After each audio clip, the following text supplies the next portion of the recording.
Hello guys and welcome to my YouTube channel in Text Explore. तो guys दुनिया में ऐसे लोग भी हैं जिनने खुदा को चैलेंज दिया। तो आज की इस वीडियो में मैं आपको बताऊंगा कि किसने खुदा के साथ चैलेंज किया और उनका असर क्या हुआ। तो लेट्स गो। Number 1 Abraha. तो गाइस 571 ईस्वी में यमन की सल्तनत पर एक जालिम बादशाह की हुकूमत थी जिसका नाम अबरहा था। ने यमन में एक गिरजाघर बनाया था और ये चाहता था कि वहाँ के रहने वाले तमाम लोग मक्का को छोड़कर इस गिरजाघर में आकर उसकी इबादत करें और उसे अपना खुदा माने। लेकिन जब मुसलमानों ने उसके साथ बगावत की तो इसने गुस्से में आकर कसम खाई कि ये नऊज़ुबिल्लाह खाना काबा को गिरा देगा। सेना चाहिए अपनी फौज लेकर मक्का मुकर्रमा में पहुंच गया है। इसके लश्कर में सिपाहियों के साथ साथ हजारों की तादाद में हाथी और घोड़े भी शामिल थे। जब ये बैतुल्लाह के नजदीक पहुंचा तो अचानक आसमान में परिंदों की एक बहुत बड़ी फौज दिखाई नजर आई और खाना काबा का तवाफ करना शुरू कर दिया। ये अल्लाह का मौजूदा था कि इसने अपने हरम की हिफाजत के लिए परिंदों का एक बहुत बड़ा झुंड भेज दिया। अबराह के हाथियों और घोड़ों ने जैसे ही उन परिंदों को देखा वो बौखला कर इधर उधर भागना शुरू हो गए। उन जानवरों पर आने वाला खौफा ना सिर्फ जमीन पर गिर गए बल्कि अपने ही पैरों तले जमीन पर मरना शुरू हो गए। और तो और उन परिंदों ने अल्लाह के हुक्म से अबराह और उसके पूरे लश्कर को आसमान से पत्थर मार मार के हलाक कर दिया। Number 2 Thomas Andrew. तो गाइस ये जो शख्स आप देख रहे हैं ये एक ब्रिटिश बिजनेसमैन और शिप बिल्डर था जो बहरी जहाज़ों को डिजाइन करता था। ये वही शख्स था जिसने दुनिया का सबसे फेमस टाइटैनिक शिप बिल्ड किया था। ऐसा तो ये बहुत माहिर शिप डिजाइनर था लेकिन ये अपने टैलेंट को लेकर कुछ ज़्यादा ही गुरूर में आ गया था। जब इसने टाइटैनिक बिल्ड किया था तो इसको अपने टैलेंट पर इतना गुरूर था कि इसने दावा किया कि इस शिप का डिजाइन इतना परफेक्ट है कि इसे नऊज़ुबिल्लाह खुदा भी समंदर में नहीं डुबा सकता। लेकिन आप सब जानते हैं कि ये टाइटैनिक को पहली दफा समंदर में उतारा गया तो जब ये नॉर्थ एटलांटिक पर पहुंचा ही था कि वहाँ एक आइसबर्ग से टकराकर टूट गया था। इस शिप में दुनिया के बड़े बड़े बिजनेसमैन और फेमस लोग भी सफर कर रहे थे जिसमें एंड्रयू भी शामिल था। लेकिन अल्लाह की करनी ऐसी हुई कि दुनिया का सबसे बड़ा बहरी जहाज समंदरी हादसे का शिकार हो गया। इस वक्त टाइटैनिक में 1500 अफराद शामिल थे जिनमें से आधे से ज़्यादा टाइटैनिक के साथ टूट गए थे। और तो और आज तक थॉमस एंड्रयू की लाश भी किसी को नहीं मिली। नंबर 3 टेनक्रीडो नेवेज़। ये ब्राज़ील का एक बहुत ही फेमस पॉलिटिशियन था। इसकी उम्र 74 साल थी और मज़हब के एतबार से ये ईसाई था।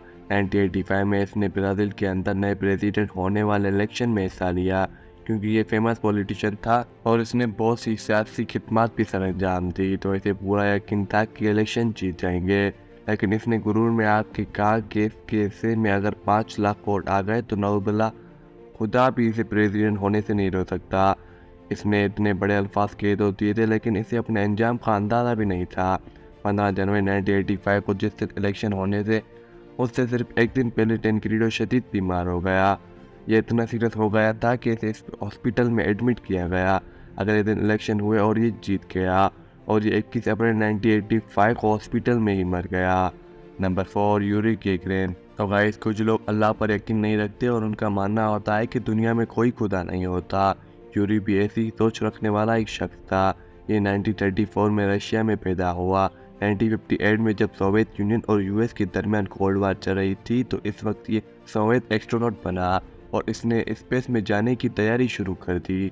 इससे पहले कभी कोई रशियन एस्ट्रोनॉट स्पेस में नहीं गया था।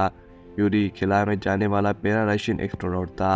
ये सक्सेसफुली स्पेस में पहुंच गया। वहां जाके इसने चौखियां मारनी शुरू कर दी और कहा कि मैं यह आया तो हूँ लेकिन नऊज़ुबिल्लाह ऊपर कोई खुदा नजर नहीं आ रहा और हंसना शुरू हो गया।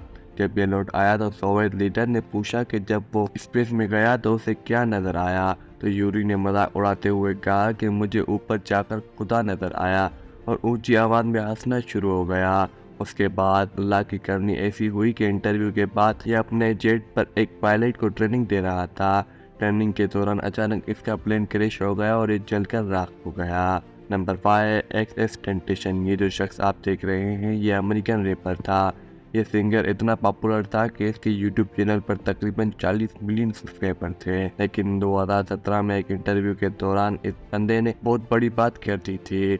इसने दावा किया कि आज के 1 साल बाद लोग मेरी इबादत करेंगे, यानी कि ये अपने आप को खुदा का दर्जा दे रहा था। बहुत से लोगों के मुताबिक ये रैपर शैतान की इबादत किया करता था और इसने अपने सोल को शैतान को बेच दिया ताकि ये क्विक फेम हासिल कर सके और 18 जून 2018 को ठीक 1 साल बाद इस रैपर की डेथ हो गई थी। ये अपनी गाड़ी पर जा रहा था कि 2 लोगों ने इसकी गाड़ी रोककर इसे कत्ल कर दिया और मिस्टीरियस बात यह है कि ये ठीक 1 साल बाद ही मर गया। तो ये है वो लोग जिसने खुदा को चैलेंज किया और उसका हशर क्या हुआ। तो उम्मीद है आपको ये वीडियो पसंद आई होगी। अगर पसंद आई है तो इस वीडियो को लाइक करें। Okay bye.